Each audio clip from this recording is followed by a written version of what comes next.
Welcome back to Detections Podcast with your hosts, Exile Atreides and... A very tired understudy 77. Is it just tired in general, work-related, stuck at home related? All of the above? Check mark, check mark. Something along those lines.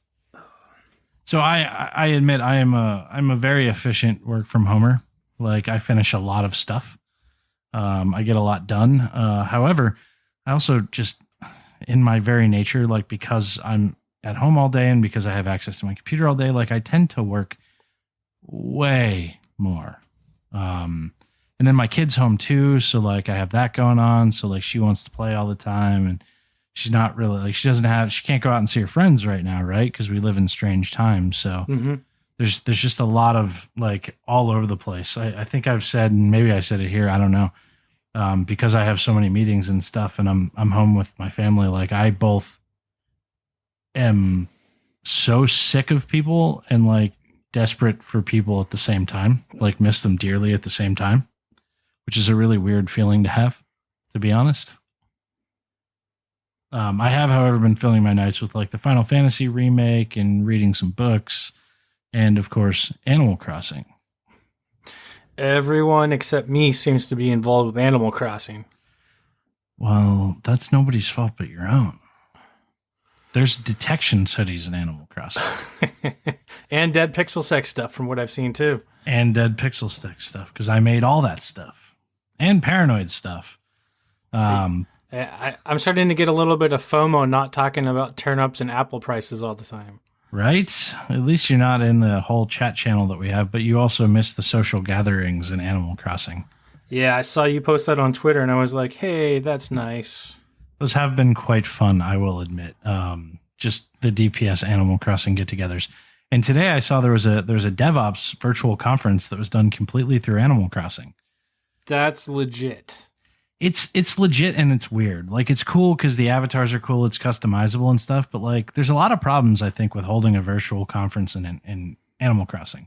Problem number one: you can only have 8 visitors at your island at any time.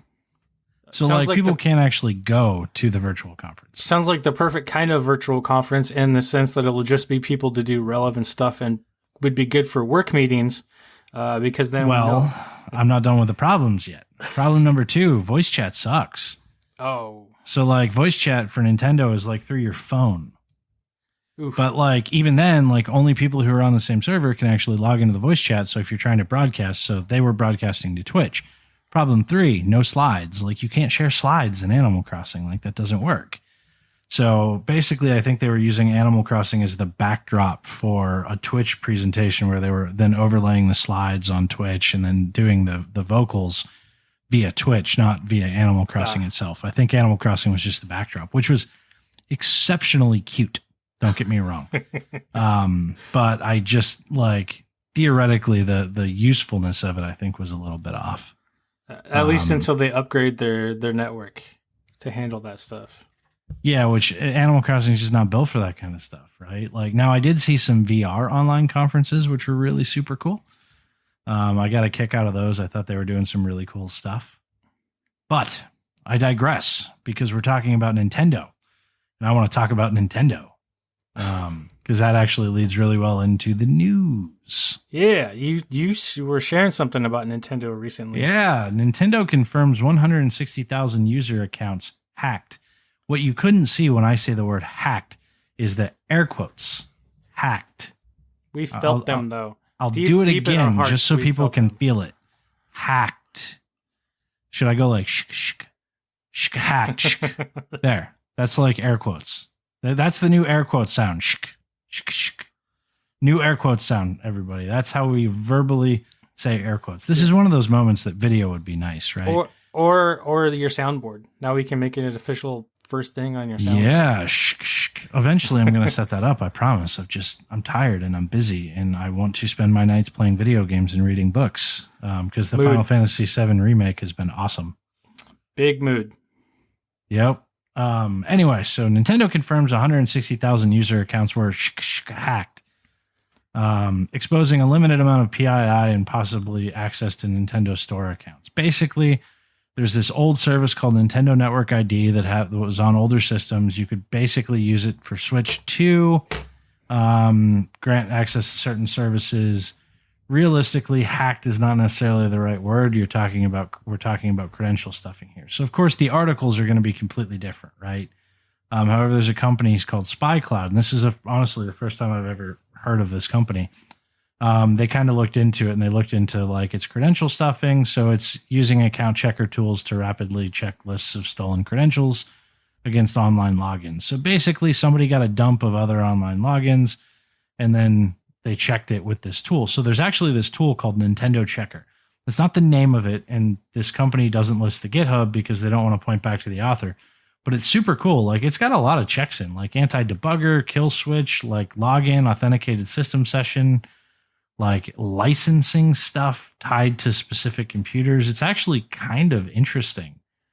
And we will share like their analysis of the account checker tool as well. That can, this is what lets people take, oh, I got, 1 million stolen accounts.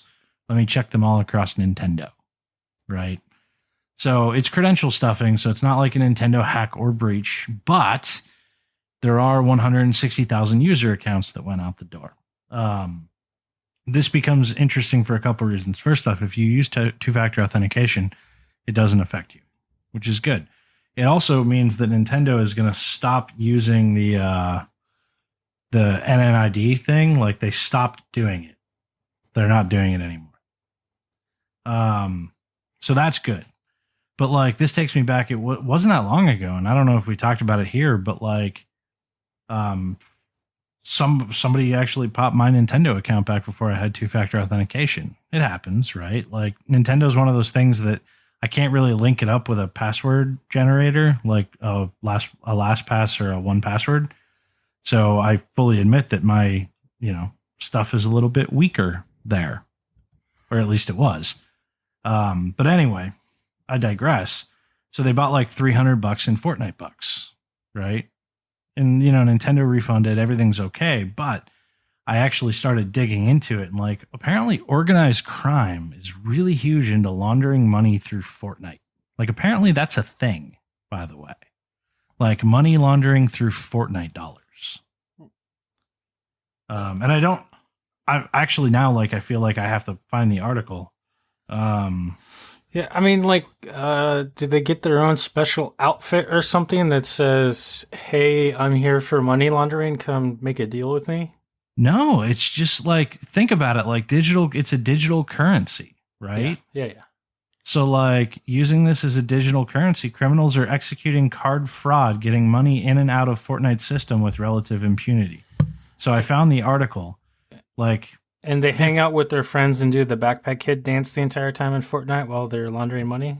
I think they sell the stuff to other people. So like, they get these things and then they sell them to other people, and they might not turn a complete profit, but they're basically stealing somebody else's money anyway. Yeah. So they're definitely turning a profit. So like, I'll make sure that the link to this thing in here is in there as well. There's a New York Post article on like virtual currency used by Fortnite has become popular with money laundering. And I think you can actually just buy the V-Bucks and maybe sell the V-Bucks. Here you go. Players used to purchase weapons, outfits, and other items in Fortnite store and then resell them on the dark web. And you probably don't even have to resell them on the dark web. You could probably get away with reselling them on like fucking eBay and stuff. But it's actually really interesting to see like money laundering operations taking on completely and totally new forms, right? Yeah. Especially like Fortnite bucks. Well, are you familiar with Cory Doctorow? No. He's a blogger and he's an author too. He's written a bunch of stuff. I got introduced to him through a book called Little Brother, but he has another one that he wrote called For the Win, where a lot of that was actually dealing with kids who were some of them were being forced into gold mining on like an online MMO for doing real money, like you were saying. So he actually wrote a book called For the Win that talks about that from a number of years ago. Why can I not think of the the place that he blogs. Boing Boing. He's a Boing Boing blogger, author. Okay. So yeah, that's it's interesting to see that's now happening in modern day America. That's coming to the news with something that he at least put in a fictional book a few years ago. Okay. So what do you got? Anything? Well, you were talking about big Nintendo stuff, and the cybercrime made me think of one of the ones that I came across about our good old friend TrickBot. Ooh, TrickBot. And Microsoft released a report of data from their Office 365 ATP that says TrickBot is currently the most prolific malware using the COVID-19 phishing lures. You know why? Because it works? No, because it's tricky. Oh, good dad joke here on Detections. Wait till it gets popular. Because I'm stuck at home with my kid all day. I gotta up my dad joke game. Yeah, not surprising, right? Because haven't we talked recently about like their new evasion techniques that they worked into it? I do believe we did. Yeah, so But I mean, all of time is basically blended into one like thing now. One very long day. Yep. So I just don't remember most of it. But yeah, no, I think it's interesting that TrickBot is the current number one piece of malware for COVID-19 phishing. So that way, if people are checking for the COVID-19 phishing emails or check into TrickBot stuff, that's going to be a big lion's share of your big phishing spam campaigns right now, according to Microsoft. You got interesting. I do. Yeah. So we can pivot into another like thing and dump, right? So the Nintendo one and all that. So we got email addresses and passwords allegedly from the NIH, WHO, and Gates Foundation are dumped online. It's actually a pretty large amount, like 25,000 email addresses and passwords for the National Institute of Health, World Health Organization, and Gates Foundation, and other groups working to combat the coronavirus pandemic. According to the site Intelligence Group, which looks for terrorist groups and extortion and stuff like that. Man, the coronavirus stuff is going to go on for a while. Like, I don't know if you saw the whole like liberate tweet thing, and then that led into like literally like armed people went into stormed the Michigan State House today. I'm not going to get overly political, but like armed people totally stormed the Michigan State House. It was legal because, you know, in Michigan you can be armed and storm into a government building. In DC, they'd probably all be shot. But like, so now like even people who are trying to do this, or, you know, people who are trying to look into things are being attacked. There's just, yeah, a lot. We'll link it. I'm not going to go into the whole thing. A couple people said the password security is horrible. 48 people apparently at least have password as their password, and others had used their own first names or change me. So like that's a thing, but I mean, it's not like we didn't know that was a thing. Yeah. I mean, since what, 1999, this has been a thing on how many reports since? Well, this is why I can't strongly enough recommend that in most general use cases, unless you're talking about maybe your Netflix account or your Switch, right? Use a password manager. Yeah. Let your passwords be automatically generated, 100-character long things. Actually, 100 characters will break most login sites, so don't do that. But like 30 or 40 characters, something that you could never, ever remember. Like, there's a lot of them. There's Dashlane. There's Merkai, maybe. I don't remember the name of it. But it's cool because it's all hosted on your cell phone, but like that has its downsides too. I like 1Password and LastPass. I like 1Password quite a lot, actually. Yeah, and then there's LogMe once. Yeah, but there's the two basic realms of either local storage, like on a device, like your phone or your laptop, or cloud storage. Correct. But that's a big thing. That's a lot of things. And that's also, in at least some senses, pointing out that people who are actively working on the coronavirus stuff, it's not just people using coronavirus to to target. Like they're not just using coronavirus to go like to trick people. There's groups that are actively targeting people working on coronavirus stuff, which is kind of gross, but it's a thing. So it's worth talking about. Maybe we'll have to do a side just rant outside of a normal episode on the grossness that we've seen come out through this. There's a lot of that. But anyway, yes. Continue. So what else you got? Let's do a fun one here and talk about this Sophos firewall one that I came across. It looks, from looking at the article, they already had a patch out for their, what was it? Their NX. Where is it? I have the article up here. Their XG firewall product. There was a 0-day that allowed a SQL injection for getting access to the device itself through a user portal or their HTTPS administration service deployed in a WAN zone. That it was actively being exploited in the wild. So I bring this up because if anyone's using this product, it was being actively exploited. To definitely pay attention to this and check out the articles and look into it, because if someone had access to the administration of your firewall, super bad day for a company, and they may not even know. That's very true. And let's see, you've got a few more things coming up here. Also, I just want to give a shout out, and this is just something that I kind of happened to see and reached out to a couple of buddies who were over there. But shout out to any homeboys or homegirls who got laid off. Like FireEye did a 6% layoff, what? 6% of their workforce recently. That's a lot. Yeah, it was 204 people. So it was quite a few. So 6% layoff. So shout out if anybody listens who was over there or part of that, that sucks. I am sorry to hear, it's, business. It happens, right? But it still sucks for the people who are being laid off.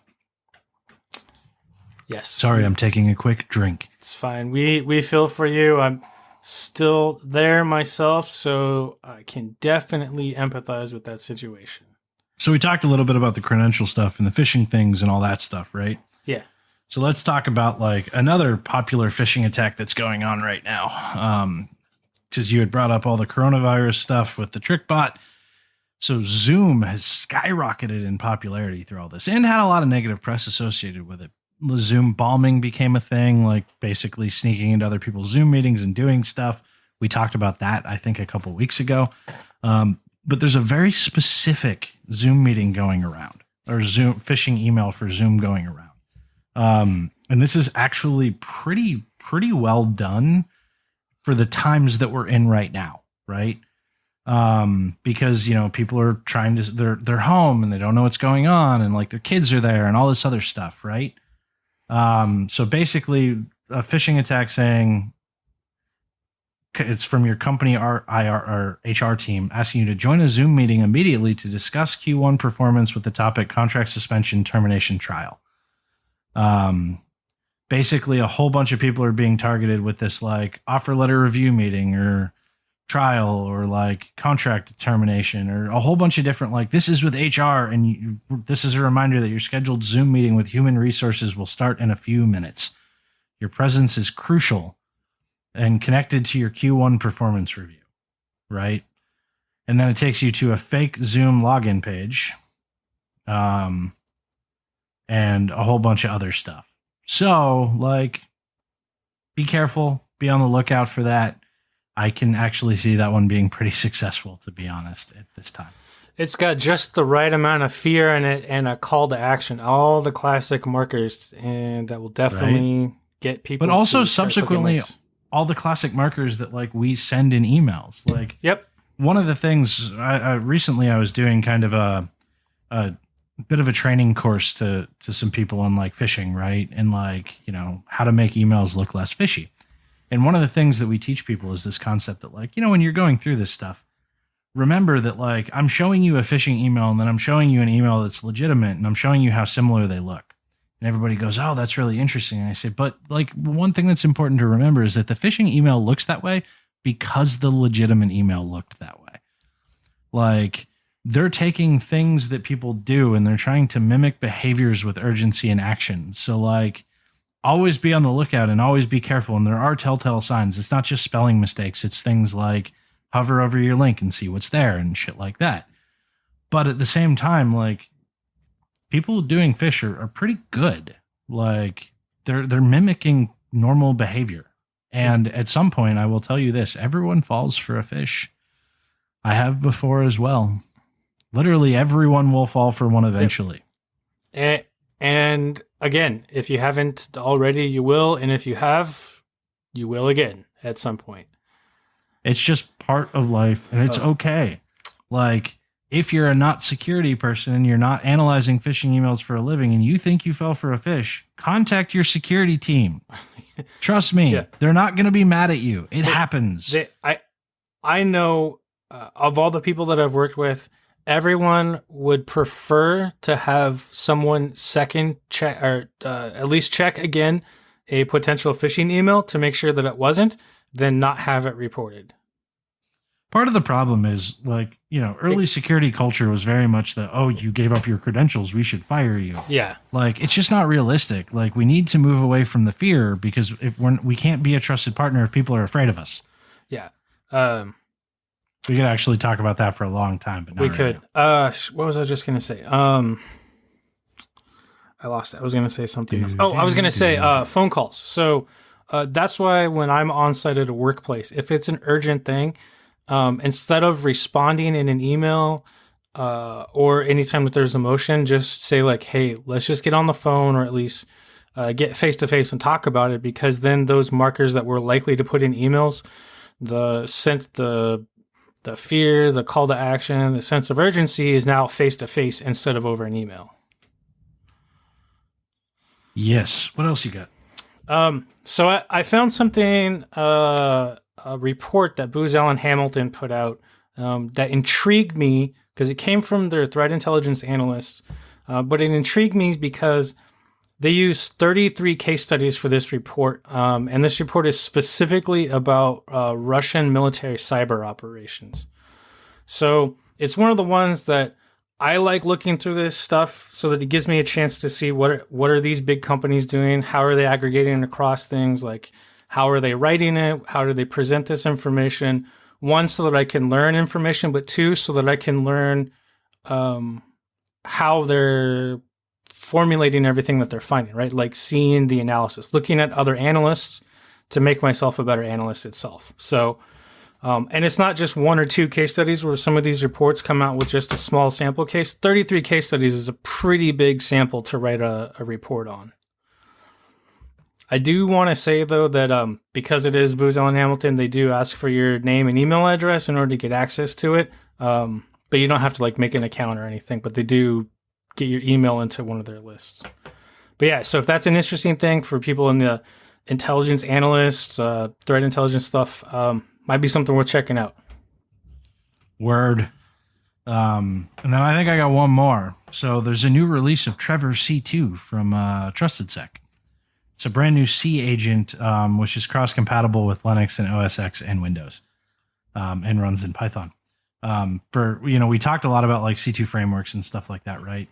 So this is a client-server model for masking command and control through normally browsable websites. Detection becomes harder as time intervals are different, and it does not use a post request for data exfil.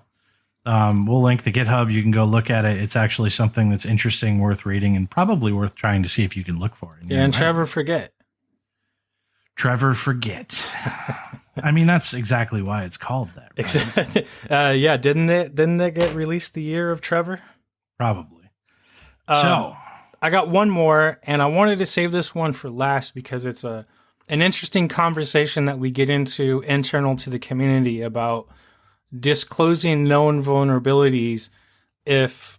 Do it, Doug. Yeah, if the vendor either doesn't respond or chooses not to do anything about it, right? Like that ethical and moral conundrum that we get into. So there was a security researcher that disclosed 4 vulnerabilities in an IBM product, their IBM Data Risk Manager product, which is one of their enterprise tools that they use to correlate like their vulnerability assessment information. What was the other pieces? Vulnerability scanning tools and risk management tools to kind of give you a good overview of where things are at. So each one of these was, where was it? So he disclosed 4 of them, and the response from IBM had me just as confused when I was reading it. I'll just read the first sentence off here. It says, "We have assessed this report and closed as being out of scope for vulnerability disclosure program since this product is for enhanced support paid for by our customers." I'm a little confused by what that means, but carrying on. So he published those today, published the vulnerabilities on GitHub, and here's what I was looking for. One is an authentication bypass. One is a command injection in the API. One is a hard-coded username and password, and one is another one that lets remote hackers through the API download files from the appliance. And 2 of those already have Metasploit modules.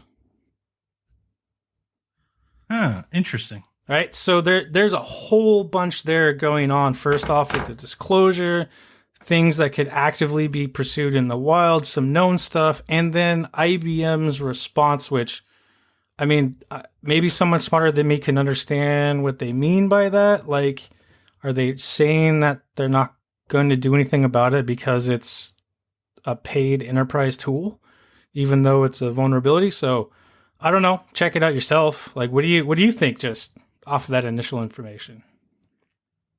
I'm handling a work thing right now. Okay. Yeah. Sorry. I was not paying attention. I'm the most professional podcast host ever. And fucking called you out on it at the right time too. Yeah, you really did. Sorry. A work thing happened, and such is my life. Yes. Oh, I'm looking forward to being able to say that myself in the relatively near future. You're looking to ignore the podcast and handle work stuff? I'm not looking for that. No, so. Not ignore, just have work stuff to handle. Oh, that's fair. Yeah, so that was the one I wanted to bring up, the disclosure, and yeah. So there's a lot to unpack there. Why don't you take us into our topic then? So our topic is actually going to be the first in a series of what we're going to bring up. As Understudy and I were talking about kind of a thing that we wanted to do, thinking back over what we discussed in the past. So we're going to start talking about building a SOC. The full series will go from nothing to continuous improvement, like a full. I want you to say the line that's in the notes. Oh, you want the actual line?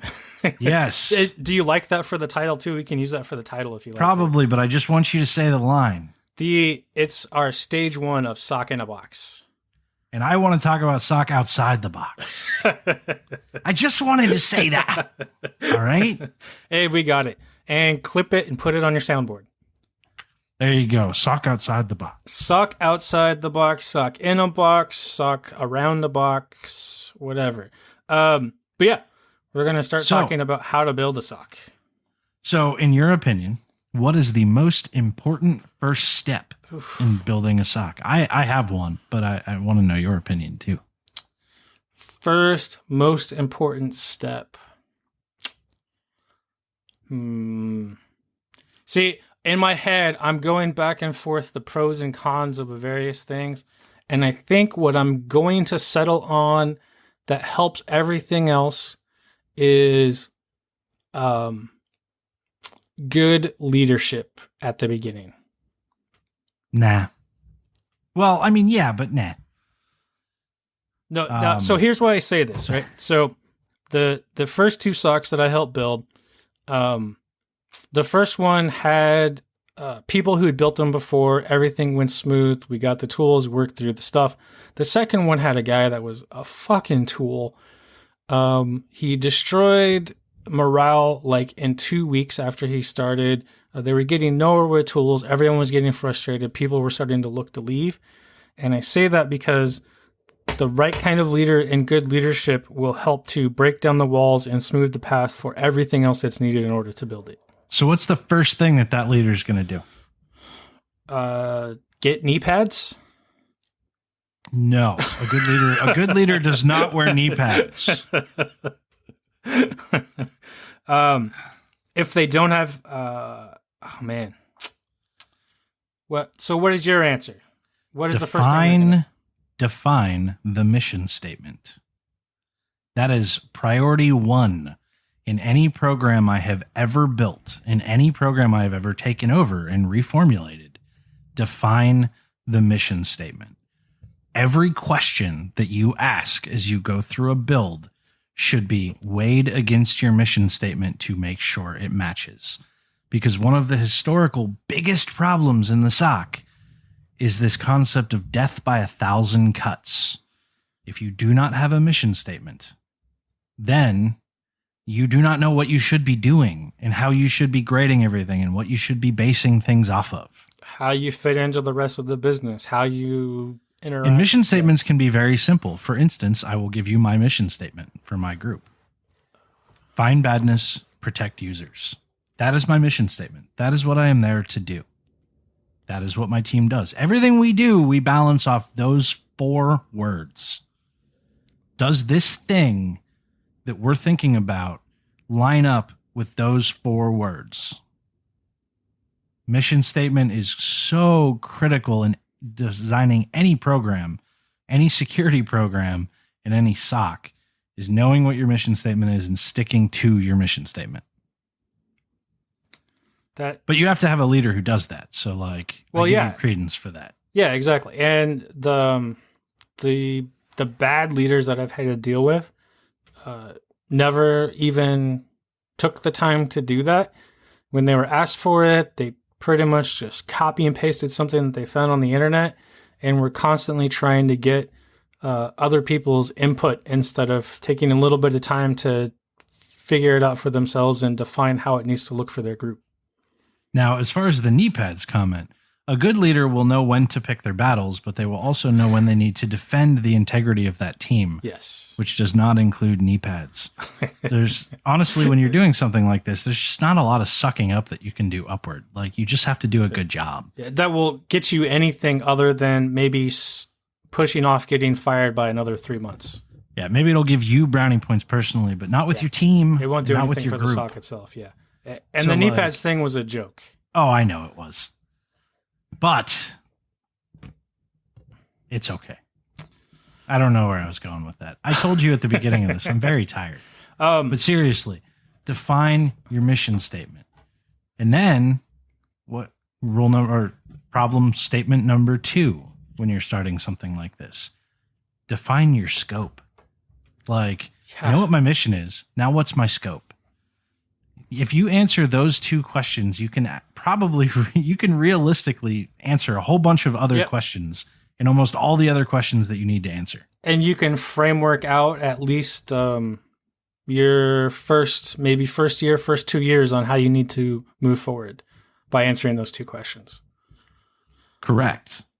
Now we're a long way from tooling needs and all that kind of crap. Like, people tend to jump to like tooling, right? Yep. Like we gotta like, oh, this tool. Like, tooling is an after effect.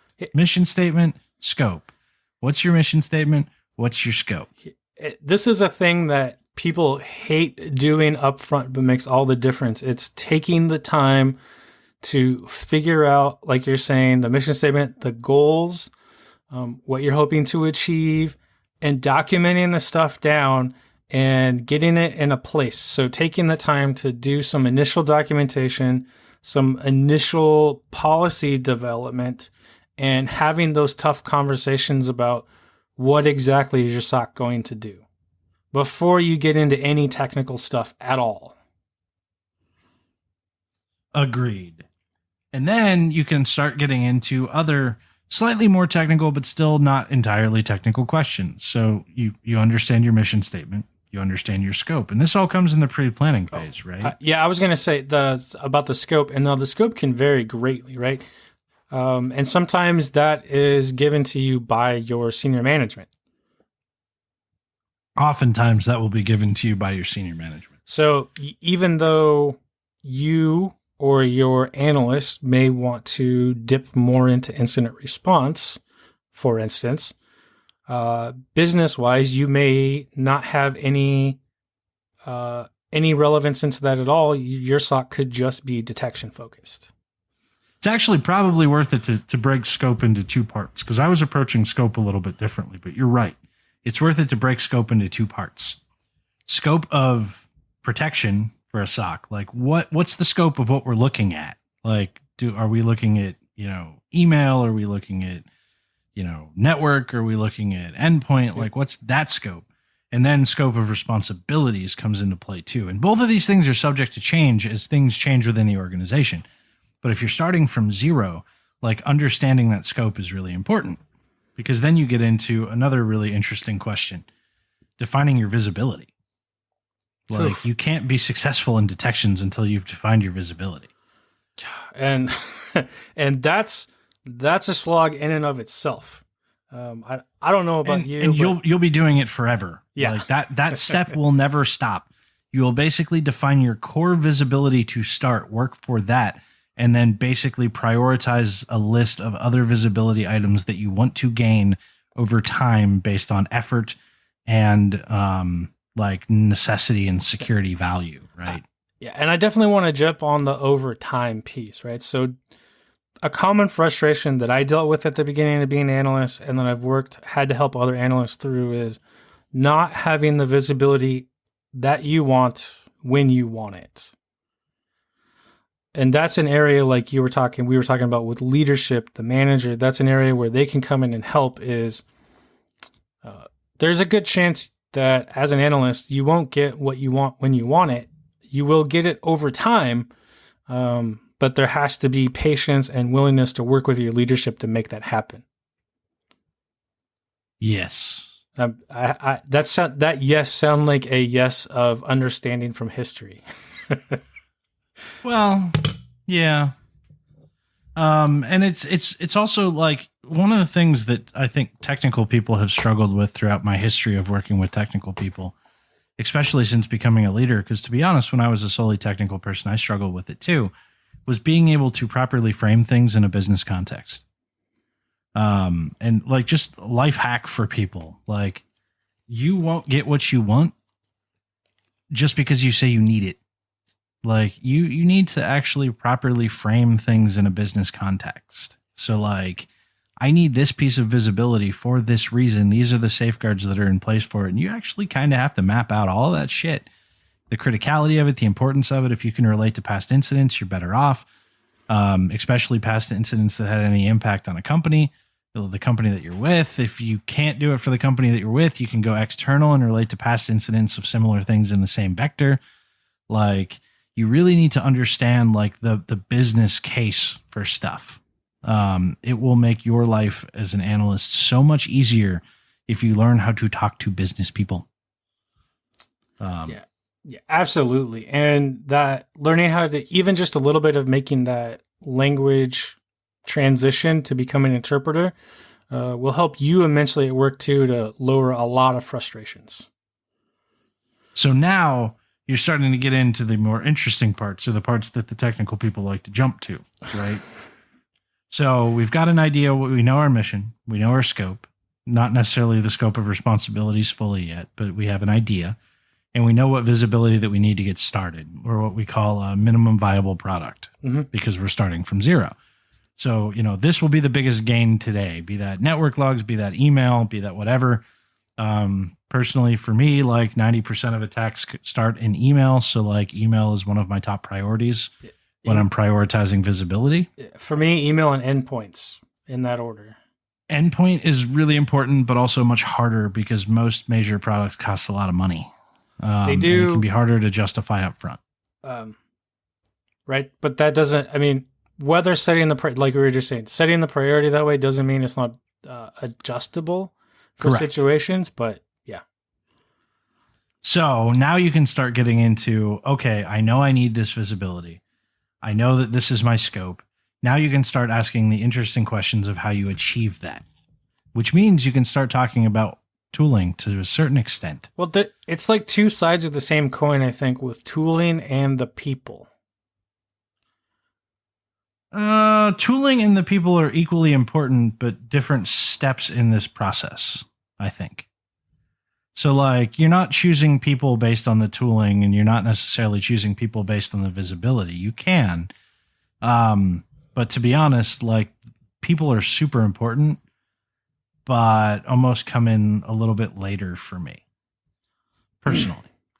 So the reason I said for me, two sides of the same coin is, and they almost kind of have to be done concurrently. So there are some tools that you want different people for. For example, even though we discussed it on a past episode, if you're having in your scope, if you have a tiered versus a non-tiered SOC, you're going to want different people and different tools for those two aspects of a SOC.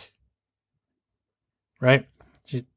So, I'm picking up what you're putting down. Yeah. So that's why I say it's kind of like two sides of the same coin. It's like, to me, you make progress along both of those paths at about the same time. However, I will challenge you with a statement here. All right. As you're figuring this out, do you really know what people that you need until you have something for those people to do, or know the technology that and expectation that those people are going to have? There are some things you can infer, yes, and in some aspects, no. So, like we were saying with the scope and the mission statement, you can look for some initial traits, and you can get some of those early people on that have that knowledge, but also have a little bit of a leadership spark in them. So that that way you're building your core team from the beginning as everything else is getting built.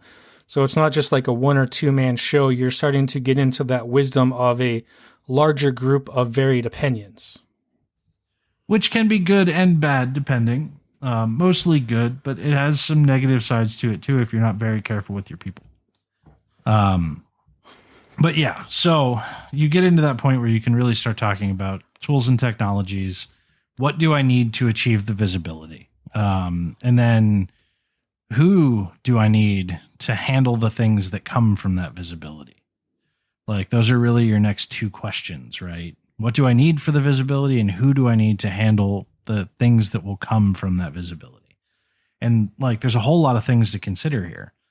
There's not only like the ability to analyze and review log sources and stuff like that. There's also like at a starting stage, like who can make sure that this stuff makes it to the right place, who can configure the tools, who can configure detections if we need them, so on and so forth. Yes. I do want to throw in there too that if some of our listeners may come at it from a consulting or maybe like an internal move, if they're getting thrown into a new SOC, sometimes with decisions outside your control, the who get picked first before any of the tools are even decided on. And that can absolutely happen. Yep. And like I've had to deal with it where I came in to help them build a SOC where they knew the analysts, and they only had one tool and they needed help with figuring out everything else. So, that's why I personally put those on a back and forth, because they tend to happen pretty quickly, one next to each other. And sometimes it's hard to put one on top of the other with those two, but, you can't have one without the other. If I'm going from scratch, like this is just me going from scratch, right?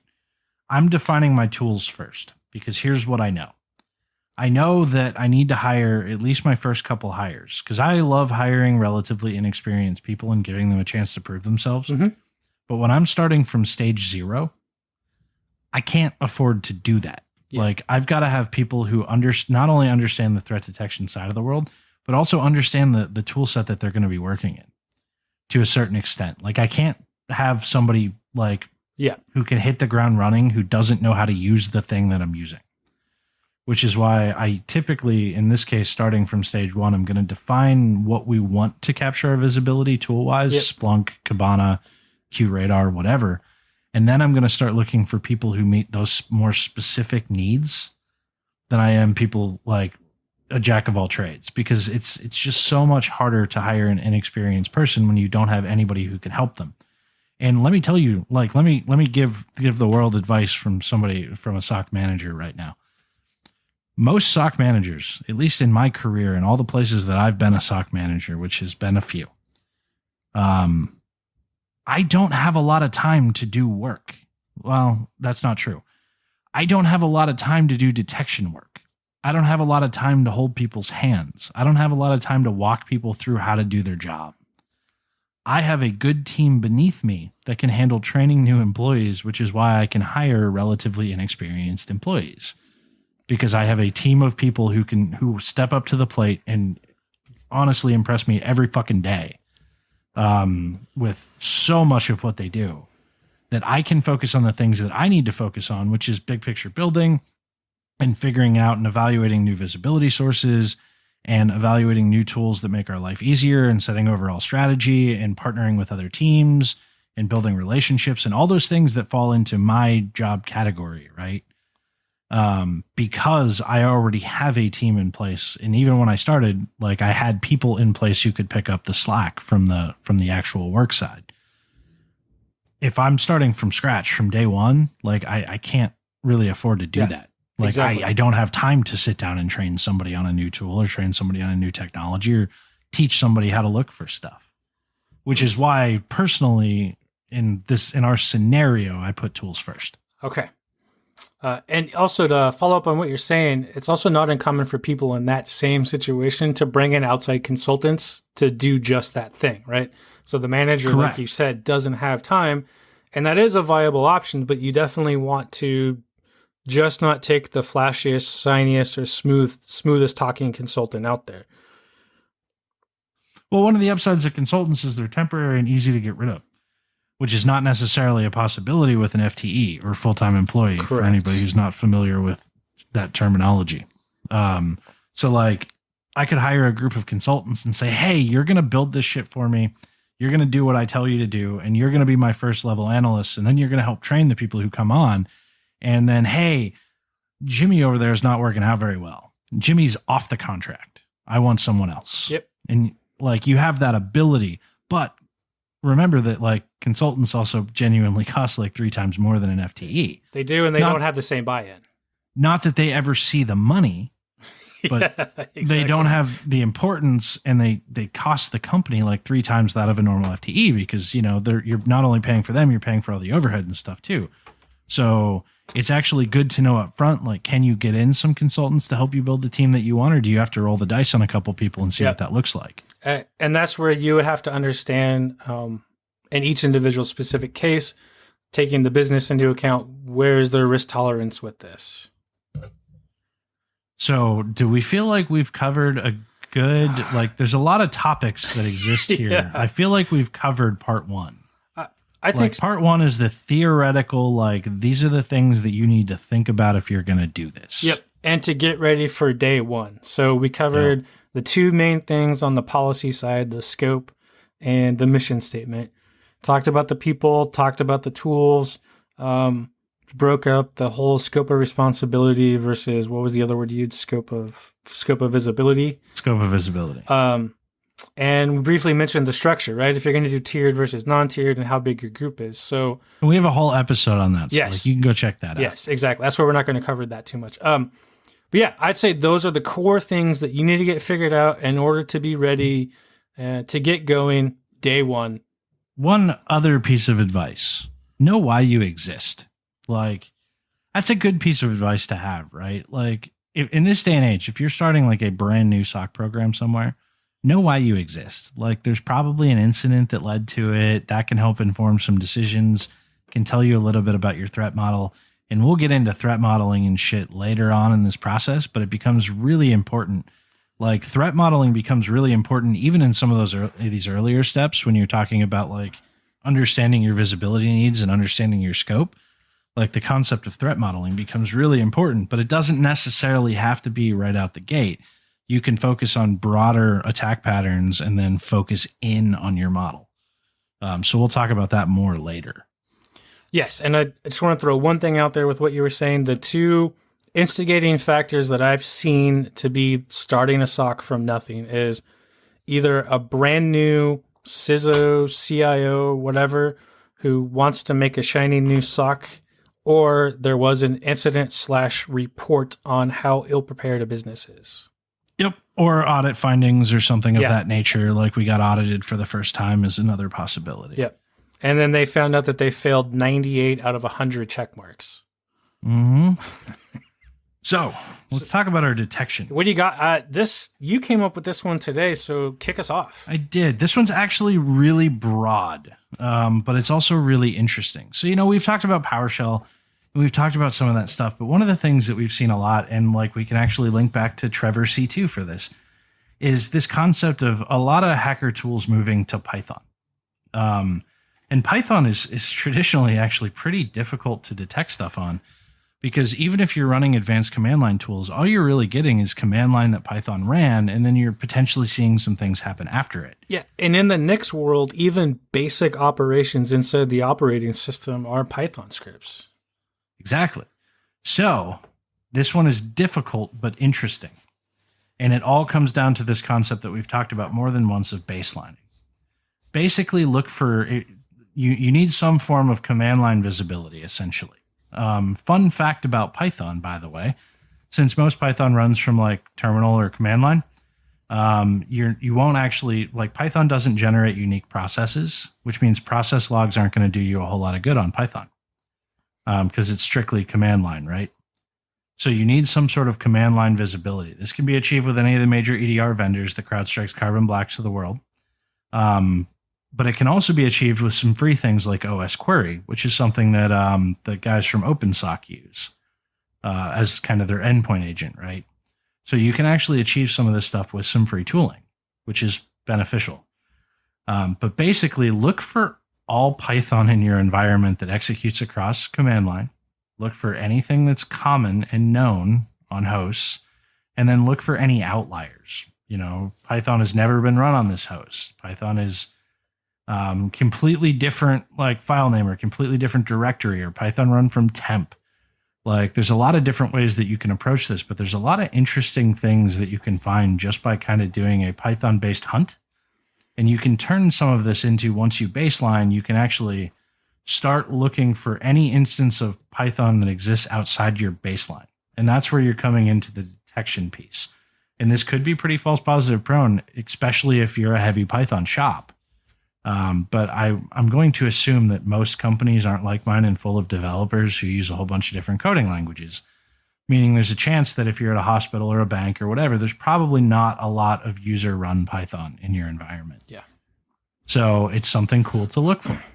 And the thing I thought of what I was going to think, the thing I was trying to think about earlier. Wait, you thought of what you were going to think? Yeah. Sorry, I was getting lost because I'm Are you going to tell us what you thought you were going to think? So earlier, okay, cool. Earlier when we were talking about the detection, I was like, there was a piece that I wanted to say.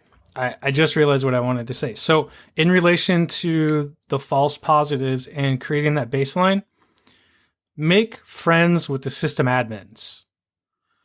Because when you start to develop that baseline, they will help you learn so fast on what is normal and expected.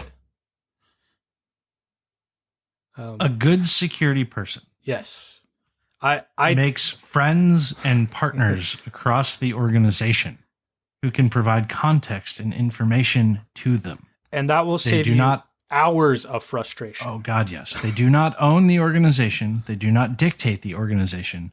They make friends and partners across the organization who can help them succeed at their tasks. It doesn't even have to be every sysadmin. Just find one or two that you connect with and then ask them questions, because if they don't know the answer, they will know who knows the answer and act like a warm handoff for you. I think we're done then. I think so too. Cool. So on that note, this has been a fun episode. Look for more SOC in a box or SOC outside the box coming your way in future episodes. also we're talking kind of about like the whole season podcast thing, and maybe the next episode will be the last episode of season 1 because it's 25. Or maybe it'll be the beginning of season 2. We can talk about this too. We just started a series. Maybe we could start season 2 with the series.